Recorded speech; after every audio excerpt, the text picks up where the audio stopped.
All right, what am I going to talk about? Well, a little bit about healthy thinking, which I'm passionate about. I've been talking about it for a long time, and how to live to 100 and stay out of the emergency department. And when people say to me around the world, like, what do you do for a job? I say, I work at Auckland ED.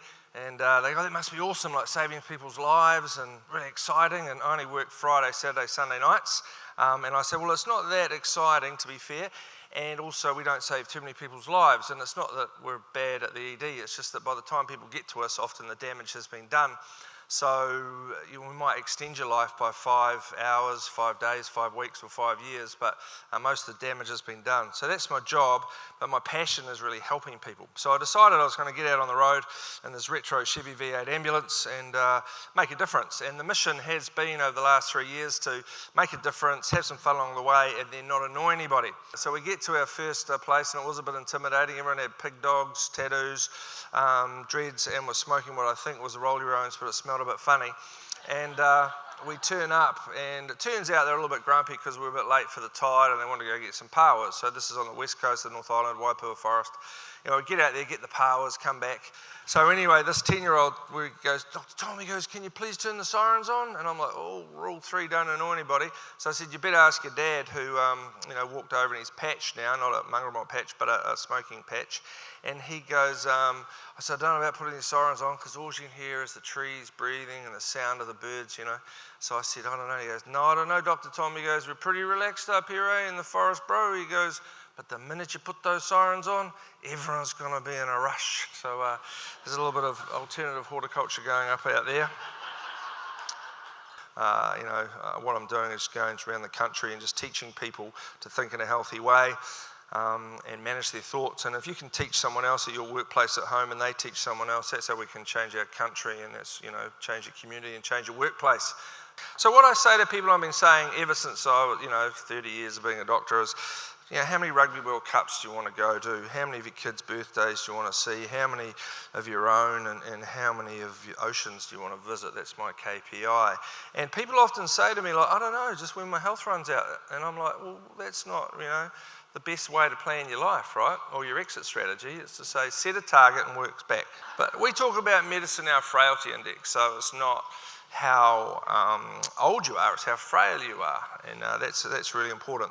I met this guy recently at a conference in the US, and because you're on the speaking circuit, people go, Dr. Tom, you got to meet this guy, he's inspirational. And I go, sure. So I go up, what's your story, sir? He looked about 75, pretty fit. And I said, what's your story? And he goes, I don't know, Dr. Tom, I've got 12 world records. And I go, that's amazing. What are they in? And he goes, shot put, javelin, 100 meters, 200 meters, hurdles, racking these things off, pole vault, javelin, hammer throw.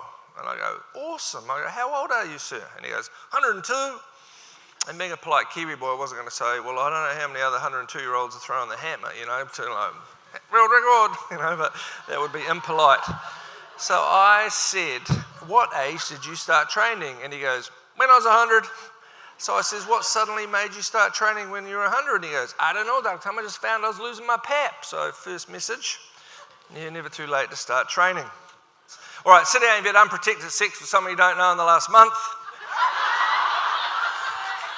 Big round of applause for those still standing. I did do that at an event at Christchurch, and there was one person standing left, and she was, she was like 82, twin set and pearls, very cultured. And she looked at me, and I thought, oh, should I do that last thing, that last question? And I went, oh, go on, do it. So I went, all right, looked her right in the eye, sit down, if you don't protect the sex with someone you don't know in the last month. And she looked at me indignantly, went, no, I haven't. She was 82. She went, no, I haven't, she said, but I wouldn't mind. I normally talk a lot about healthy thinking. I've been hit by a tsunami, helped out in one, and been divorced and stabbed, not by the same person. And I started a venture capital company, and basically I've just learnt, like the previous speakers, to change my attitude and develop some tools about being emotionally fit and about improving productivity. And it's all about disengaging your grumpy unit. Now, you may not know you've got one, you may think you've married one, or they think they've married one, but it's massive in the productivity space, and really what I'm about is how to disengage a grumpy unit, how to use tools to manage stress and frustration, and knowing your numbers. And we've developed an app called Kind, which is all about knowing your numbers and measuring your workplace.